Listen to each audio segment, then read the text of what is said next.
My parents' words at my dad's 60th birthday party cut deeper than any blade. "When will you ever be as successful as your brother?" they asked, their voices heavy with disappointment. I'm Anna Bennett, a 34-year-old startup investor from Columbus, Ohio, and their comparison stung more than they could possibly imagine. My brother leaned back in his chair, a smug grin curling across his face, and answered for me. "Probably in 50 years, he scoffed. The room erupted in laughter. The sound echoed through me, but I didn't join in. I just sat there, heart pounding, eyes glimmering with a secret no one else could see. Growing up, my brother and I were inseparable. He had been my fiercest protector, the kind older sibling who defended me whenever classmates mocked my love for design. But once he struck gold in the tech industry, that version of him vanished. In his place stood a stranger who seemed to take delight in tearing me down. As the laughter faded, I thought about the truth I'd been guarding. A secret that, if revealed, would shatter my family's blind faith in his so-called success. I didn't argue that night because I didn't need to. I knew the moment I chose to expose it, the silence in the room would be deafening. Later that evening, a memory washed over me, a stark contrast to the man across the table. Our childhood home in Columbus had always been our safe haven. We were a team, 2 kids against the world. I was the shy teenager, endlessly sketching furniture designs in my notebook, dreaming of one day bringing them to life. My brother, 4 years older, was my biggest cheerleader. He would sit beside me for hours, eyes wide with curiosity, asking, "Are you really going to build that chair someday?" I'd laugh, ruffle his hair, and promise, "One day I'll make you an entire living room set." One memory stands out sharper than the rest. I was 16, sitting alone on the school bleachers, sketching during lunch. A group of girls walked by, sneering at my notebook. "What's that? A table for ants?" one of them mocked. Heat rushed to my face, humiliation burning my cheeks. Before I could respond, my brother strode over. "Leave her alone," he snapped, his voice cracking slightly but steady with conviction. "Her designs are amazing. You're just jealous." The girls backed off, rolling their eyes, and he dropped down beside me with a proud grin. "Don't listen to them," he told me. "You're going to be huge." That moment on the bleachers made me feel untouchable, like nothing could break us apart. On weekends, we were unstoppable, racing bikes through the neighborhood, dodging sprinklers, and shouting out ridiculous superhero names. I was Design Dynamo, and he was my speedy sidekick. We'd collapse in the grass afterward, laughing so hard our sides ached. Back then, our house pulsed with life. Mom would call us in for dinner while Dad shouted at the TV during Ohio State football games. I can still smell the chocolate chip cookies Mom baked and how we'd sneak handfuls of dough when she wasn't looking. One Saturday, we helped her make a batch for a school fundraiser. My brother smeared flour across my cheek, and I chased him around the kitchen as we giggled like maniacs. Mom shook her head, smiling. "You two are a handful." She'd sigh, but her eyes were always warm. Dad, on the other hand, was stricter, constantly urging us to make something of ourselves. After dinner, he'd sit us down to preach about hard work and ambition. I'd nod absently, my mind already sketching new designs, while my brother soaked up every word. Later, he'd mimic Dad's stern voice, making me snicker behind my hand. Back then, I believed he'd always be that kid. Loyal, protective, my partner in crime. At night, we'd lie awake whispering our dreams. I wanted to design homes. He wanted to change the world. "We'll do it together," he'd promise, his voice brimming with certainty. But something shifted as we grew older. By the time I was in college, my brother had begun to drift away. When I showed him my sketches, he'd roll his eyes and dismiss them as artsy stuff. I brushed it off at first, assuming it was just a phase, but the gap between us kept widening. In his 20s, once success came knocking, The sweet, protective boy I knew was gone. In his place stood someone who smirked and mocked, as if I were beneath him. Some nights I'd lie awake, replaying our childhood in my mind, desperate to pinpoint the moment he changed. Was it the money? The spotlight? I couldn't tell. The not knowing gnawed at me. How could the boy who once defended me at every turn become a stranger I barely recognized? Our family wasn't perfect, but it was steady.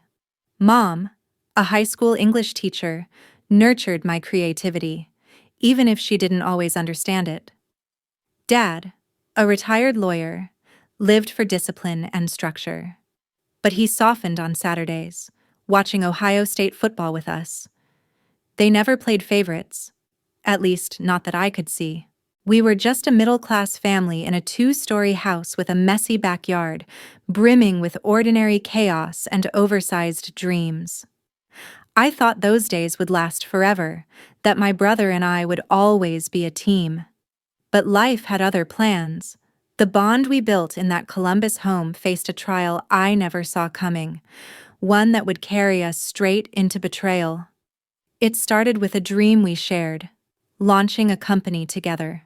Just 2 siblings, a scrappy idea, and the belief we could build something bigger than ourselves. The plan was simple, a personal finance app. What we didn't know then was that it would be the spark that changed everything. I carried a head full of business plans, while Ethan, my brother, brought his infectious energy for marketing. In our cramped Columbus apartment, we spent night after night sketching ideas and writing the first lines of code. The concept was mine, a tool that tracked spending, set budgets, and gamified savings for millennials who hated spreadsheets. Ethan loved it. His eyes lit up as he brainstormed slogans, fists pumping in the air. "We're going to make millions," he'd say. I did the heavy lifting. I refined the features, coded until dawn, and pitched to investors. My first big victory came when I landed $50,000 in seed funding from a local VC firm. Ethan threw himself into the branding, slick logos, a viral social media campaign, and 10,000 downloads in our first week. For a while, we were unstoppable, a perfect team. Or so I thought. By our second year, the app had hit 1 million users and was generating steady revenue. Investors hailed us as the next big thing in Columbus's tech scene. I was exhilarated, pouring every ounce of energy into scaling our dream. But as our success grew, Ethan began to change. On Instagram, he'd post glossy photos of our office with captions like, "Built this from the ground up." Each time I scrolled past, my stomach twisted. Built this? I was the one crunching numbers, negotiating contracts, debugging at 3 a.m. One night, I confronted him. "Ethan, we did this together," I said, keeping my voice steady. He didn't even glance up from his phone. "You handle the boring stuff, Anna. I make it shine." His words landed like a slap, but I swallowed my frustration. He was my brother. I didn't want to fracture what we'd built. By our 3rd year, we'd secured a major partnership with a national bank, pushing our valuation to $5 million. Ethan's posts grew flashier, shots of him shaking hands with CEOs at tech conferences, captioned, "Living the Dream." Colleagues started asking me about Ethan's app.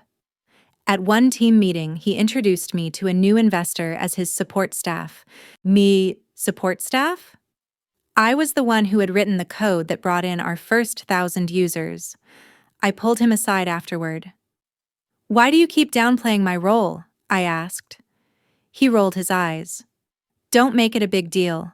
Someone's got to do the grunt work." Then he walked away, leaving me stunned. Still, I pushed forward, clinging to our childhood promise to change the world together. I managed budgets, hired developers, and secured another round of funding, $200,000 from a Chicago firm.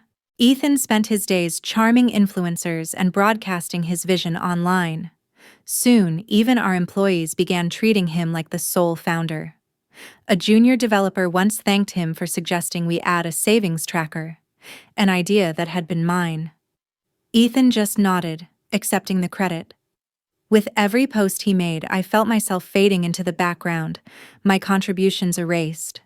Yet I stayed. I loved the app, and I held on to the fragile hope that somewhere inside him, my brother was still there. The breaking point came during a pitch to a major investor. I had spent weeks preparing the deck, perfecting the data to highlight our growth potential. Ethan insisted on presenting. Midway through, he skipped my slides on user retention, brushing them off as too technical. We landed the deal, but later the investor emailed me, praising Ethan's bold vision. I stared at the screen, chest tightening. I had poured my soul into that pitch, and he had stolen the credit without hesitation. That night, I sat alone in my apartment, replaying our journey. The boy who once promised, "We'll do this together," was gone, replaced by someone who saw me only as a stepping stone. Success brought out the worst in Ethan, and soon things turned ugly. After we signed our first major contract, he began acting like he owned me. Our app had just secured a $2 million deal with a major retailer to integrate our budgeting tool into their platform. I worked late nights to ensure the partnership ran smoothly, while Ethan treated it as his ticket to stardom. He strutted into meetings, tossing out grand ideas without ever running the numbers. One day, he pitched a massive expansion, adding a crypto investment feature to our app. "It's the future," he declared, his voice brimming with confidence. I had crunched the data and saw nothing but disaster. The market was volatile. Our infrastructure wasn't ready. "Ethan, this could sink the whole company," I warned, showing him my projections. He brushed me off. "You're too cautious. Just make it happen." I pushed back, pointing to user feedback that begged for simplicity. But Ethan insisted, rallying the team behind his visionary plan. Against my better judgment, I caved, clinging to the hope of preserving our partnership. We poured resources into the feature, hiring developers and burning through cash. 6 months later, the crypto market crashed. Our app's performance plummeted. Users flooded us with complaints, and the retailer threatened to pull out. Overnight, we lost $300,000 in revenue. I sat in the office staring at the numbers, my head pounding, when Ethan stormed in, face red. "This is on you," he snapped. "You didn't execute it right." I blinked, stunned. "I told you it was risky," I shot back. He scoffed. "You're not cut out for big decisions, Anna. Stick to the small stuff." His words cut deeper than I expected. I had spent years building this app, securing funding, cleaning up his messes. And now, he was painting me as incompetent. Worse, our parents started echoing him. At a family dinner, Mom sighed. "Your brother's carrying the company. Maybe you should let him lead." Dad nodded, eyes cold. "He's got the vision. You're just helping." I gripped my fork so tightly my knuckles turned white. I wanted to scream that I had written the code, landed the investors, and kept us afloat. But their disappointment pressed down on me like a weight. I shrank in my chair, my role erased in their eyes. The breaking point came during a team retreat. Ethan unveiled a new project to the staff, an initiative I had spent weeks researching, and didn't mention me once. Later, I confronted him. "Why didn't you credit me?" He smirked. "Ideas are cheap, Anna. Execution's what counts." I stood frozen, chest burning, as the truth settled in. My brother no longer saw me as his partner. To him, I was disposable.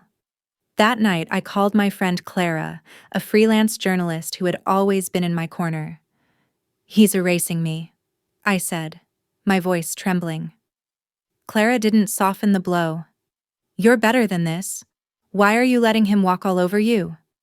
Her words hit like a jolt. I had stayed for the dream we built together, for the brother who once promised we would change the world. But that brother was gone. For weeks, I wrestled with the choice. Leaving meant walking away from the app I had poured my soul into.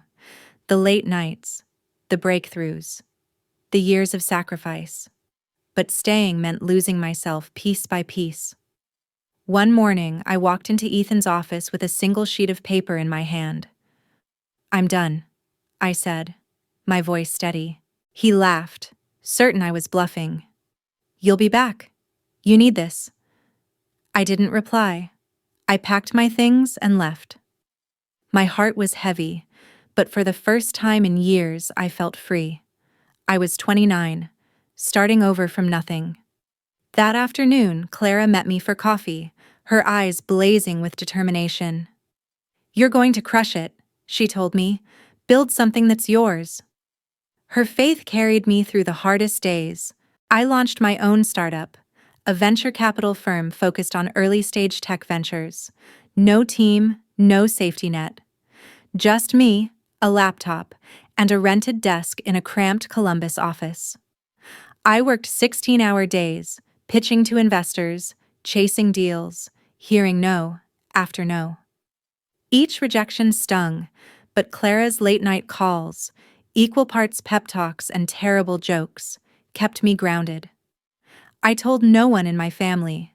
Their voices still haunted me. Not cut out for big decisions. Fine. I would prove them wrong, on my own terms. Meanwhile, I kept a distant eye on Ethan's company, half expecting him not to notice I was gone. To my surprise, my firm took off faster than I dared imagine. By 32, I was running a venture capital fund that was backing some of the most promising startups in Ohio. Within a year, I had invested in 3 rising stars: an AI-driven fitness tracker, a sustainable e-commerce platform, and a virtual event tool. My first big win came when the fitness app signed a $5 million deal with a national gym chain. By 2023, my portfolio was thriving, my firm pulling in millions, and industry blogs were calling me a rising star. But I kept it quiet. No headlines, no press tours. I didn't want applause. I wanted ownership. Something that was truly mine. After years of living in my brother's shadow, I couldn't bear their scrutiny. If I shared my wins, Mom would probably shrug. "That's nice, but your brother's app is global." Dad would nod, dismissing me with a patronizing pat on the head. So I stayed silent, and I kept building. One evening, while mindlessly scrolling through Instagram, I froze. Ethan had posted a slick photo of himself in a tailored suit with the caption, "Big things coming, stay tuned." But the comments told a different story. Industry insiders whispered about missed deadlines, furious investors, and a looming cash flow crisis. Curious, I dug deeper, through tech forums, blogs, even obscure news sites. What I found made my stomach twist. Ethan's app was bleeding users. His team was in turmoil. He had burned through capital chasing flashy features instead of stability. The company was weeks away from bankruptcy. My heart sank. Despite the arrogance, the betrayals, the endless credit stealing, he was still my brother. I wrestled with myself. Part of me wanted to let him crash, to let his ego finally catch up with him. But another part remembered the boy who once defended me on the school bleachers, who promised we'd change the world together. I couldn't just stand by and watch his dream implode. So I made a call. Quietly, through a shell company I controlled, I funneled $2 million into Ethan's startup, posing as an anonymous investor. My team worked behind the scenes, connecting his company with a major financial firm. Within months, Ethan landed a $10 million contract to integrate his app into their platform. It was just enough to pull him back from the edge. I watched his next Instagram post from my couch, jaw tight. Ethan stood in front of a gleaming new office, grinning ear to ear. "Closed a $10 million deal. That's how I roll," the caption read. Comments flooded in, praise, applause, people calling him a genius. Not one mention of the anonymous investor who had saved him. I wasn't surprised, but it still stung.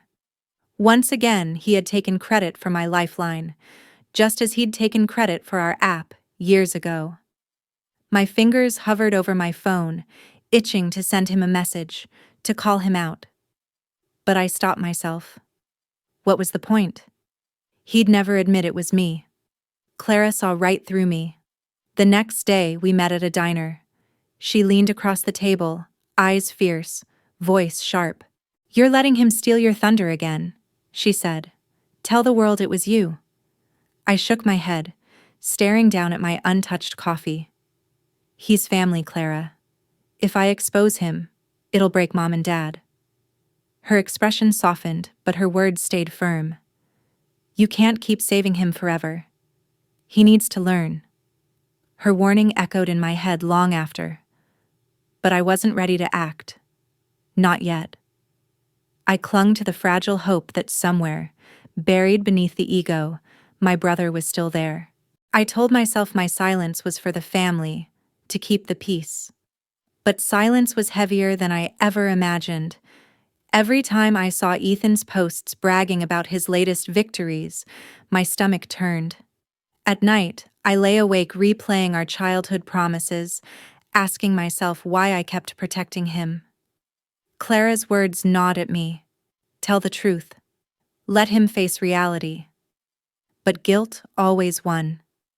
If I spoke up, I'd rip our family apart, so I stayed silent, throwing myself into my firm, signing deals, backing startups, building a future of my own. I thought I could keep the secret buried forever, letting Ethan enjoy his spotlight. I was wrong. Dad's 60th birthday party became the breaking point. The upscale restaurant buzzed with laughter and clinking glasses as I walked in, my black dress simple, my smile forced. I wanted a night of celebration. Instead, I got a front row seat to my family's favoritism on full display. My parents, David and Susan, beamed at Ethan as they toasted him. "To your success," Dad said, glass raised high. "You've made us so proud." Ethan grinned, soaking in the applause. I sat in silence, my smile glued in place. Then Mom turned toward me, her voice sharp enough to cut through the chatter. "When are you going to stop running from your brother's company and do something worthwhile?" The table fell quiet. My fingers clenched around my napkin, pulse hammering. Ethan leaned back, smirk tugging at his lips. "Yeah, Anna, when's your big moment? Probably in 50 years? Laughter erupted. Cousins, uncles, family friends. The same cruel taunt from years ago, only now it carried more weight, more bite. Ethan lifted his glass higher, basking in their adoration. "Just closed a $10 million contract," he announced, loud enough for the entire room to hear. "That's what real success looks like." The guests clapped, hanging on his every word. My chest tightened, fury and heartbreak battling inside me. Because I knew the truth. He was boasting about the very deal I had secured for him. The deal born of my $2 million lifeline, funneled through a shell company. He had no idea. I had protected him for months, shielded him from collapse, even as he erased me from the story. But as the applause thundered around me, something inside me broke. I couldn't let him rewrite history again. I rose from my chair, hands steady despite the storm inside me. "I have something to share," I said, my voice cutting through the clatter of silverware. I pulled out my phone, connected it to the restaurant's projector, and pressed play. On the screen, a video rolled. Emails, contracts, wire transfers, proof that my firm, through a subsidiary, had invested in Ethan's company and brokered the very $10 million deal he was bragging about. My company's logo flashed across the screen, followed by a time-stamped document bearing my signature.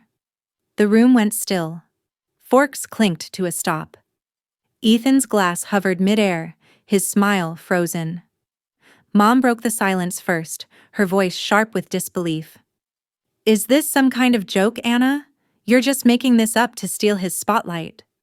Dad shook his head, his eyes hard. "You left his company. Why would you help him now?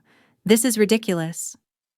Their denial hit me like a blow to the chest. I'd braced for doubt, but not outright rejection. Ethan stood, jaw clenched, eyes blazing. "You're just jealous," he snapped. "You can't handle my success, so you're inventing stories." Around the table, guests leaned in to whisper, some nodding along, siding with him. Heat rose in my throat as the weight of their stares pressed down. I had saved his company, given him a second life, and they thought I was lying.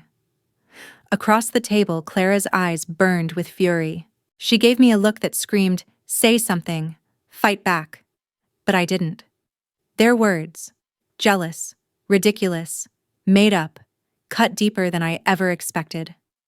I had spent years building Ethan up, first as his partner, then as his invisible savior. And here I was again, silenced, erased, unseen. The betrayal wasn't only Ethan's this time. It was Mom's. It was Dad's. They had chosen him without hesitation, closing their eyes to the truth. I wanted to scream, to lay every detail bare, how I'd poured millions into his sinking company, how I had been the one keeping it afloat. But their faces told me everything I needed to know. Closed off, unmoved, unwilling to believe. They would never truly see me. In that moment, I made a decision. I wasn't going to beg for their belief or keep propping up Ethan's ego while mine was trampled. I needed to prove my worth. Not to them, but to myself. I turned off the projector, hands trembling though my resolve was steady. "Enjoy your party," I said softly, looking at Dad. Then I walked out, my heels clicking on the restaurant floor.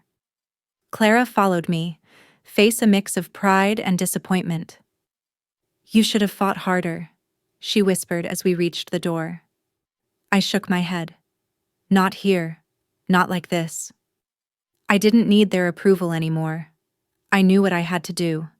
I left the party with a single goal. The next morning, I called my team.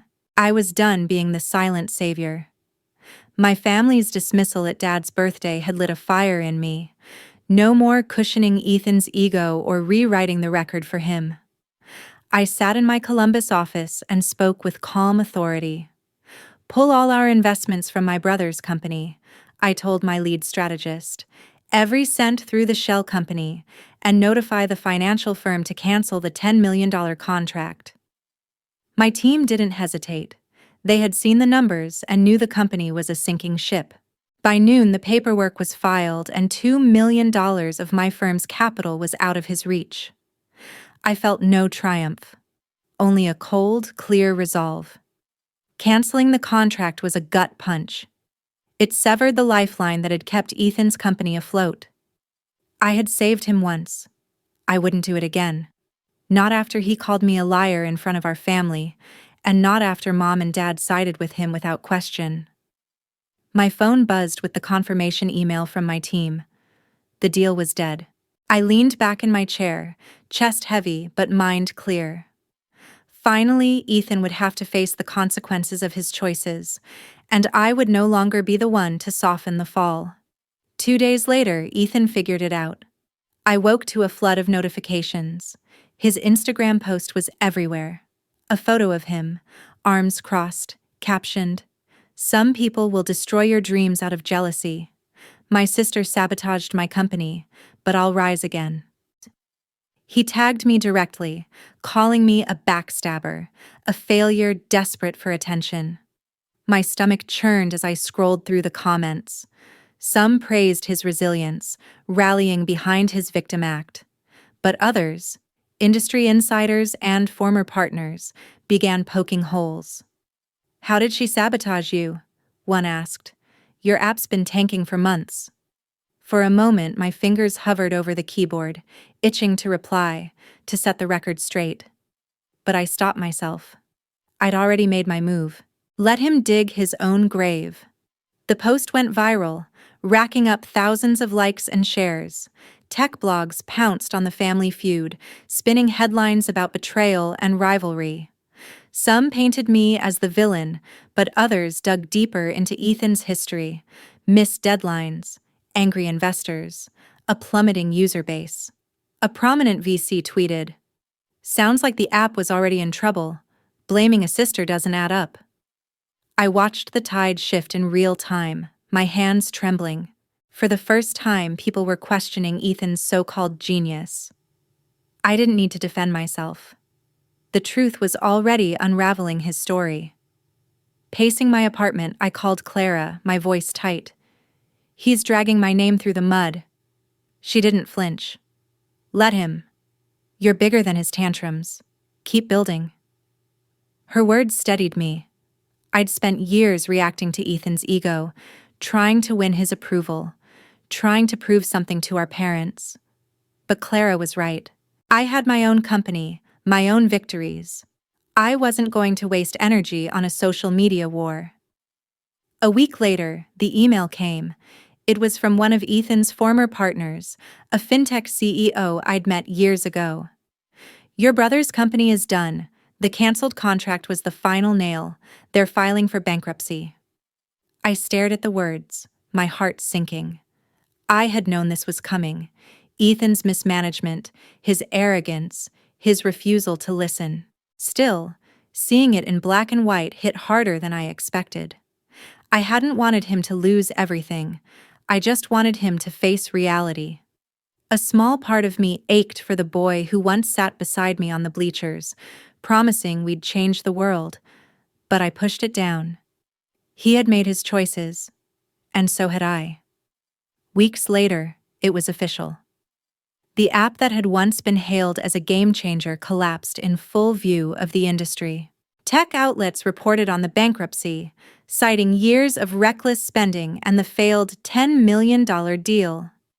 Ethan couldn't cover his debts. Word spread that he'd lost his house and moved into a cramped apartment on the edge of Columbus. The industry turned its back. Investors stopped returning his calls. Job offers dried up. His Instagram, once a stream of curated glamour, went silent. And me? I didn't feel joy. No vindication, no triumph. Only a hollow ache. He was still my brother, but his downfall was the inevitable end of choices he refused to stop making. One gray morning, my parents, David and Susan, showed up at my office unannounced. I was 34, buried in work, finalizing a deal for a new AI startup. Mom's eyes were red. Dad's face was drawn with fatigue. "You have to help him," Mom pleaded, her voice trembling. "He's lost everything. You're his sister." Dad nodded, his tone softer but edged with command. "You've done well, Anna, but family comes first. Get him back on his feet." I leaned back in my chair, my heart pounding. At Dad's birthday, they hadn't believed me. They hadn't trusted my proof. And now they wanted me to clean up the wreckage of Ethan's ego, the very mess they'd helped create by enabling him. "I'm not responsible for him anymore," I said evenly. "He made his bed." Mom gasped, tears filling her eyes. Dad's jaw tightened. Without another word, they left, their disappointment hanging heavy in the air. That night, my phone rang. Ethan. I hadn't heard his voice in months, and now it was rough, broken. "I'm sorry, Anna," he stammered. "I didn't know it was you who saved the company. I need help. One last chance." I closed my eyes, remembering his smirk at the party, his cruel 50 years jab. I had spent years lifting him up only to be erased. "Wait 50 more years," I said, my tone cold but calm. Silence. Then the line went dead. I stared at the phone, a rush of relief and guilt colliding in my chest. But the boundary was drawn. I wasn't crossing it again. From that moment, I threw myself into my work with renewed clarity. My venture capital firm thrived. I backed a dozen startups, green energy apps, telehealth platforms, biotech tools, bringing in millions in returns. I built a team of analysts, expanded our Columbus office, and took the stage at tech conferences, sharing my journey without ever mentioning Ethan. For the first time, I wasn't chasing anyone's approval. I set my own rules, my own goals. Every deal I closed was another step toward the life I'd always dreamed of, one built on my terms. Clara met me at a cozy coffee shop to celebrate my latest win, a $20 million partnership with a biotech startup. She lifted her latte, her grin radiant. "You're unstoppable," she said, her voice warm with pride. "You didn't just survive, you built an empire." I laughed, the weight of the past year finally lifting. Clara had been my anchor, urging me to stand tall when doubt threatened to drown me. We clinked mugs, talking about future projects, maybe even a vacation. For the first time in years, I felt free, unburdened by my family's shadow. Looking back, I learned two truths. First, my worth has never depended on recognition, not from my parents, not from Ethan, not from the world. I had wasted years seeking their validation, only to discover that I had to define my value myself. Second, arrogance and lies always catch up with you. Ethan built his empire on stolen credit and hollow boasts, and when the truth surfaced, it all collapsed. I don't hate him. I pity him. But I will never carry his weight again. Because my story was never about proving others wrong. It was always about proving myself.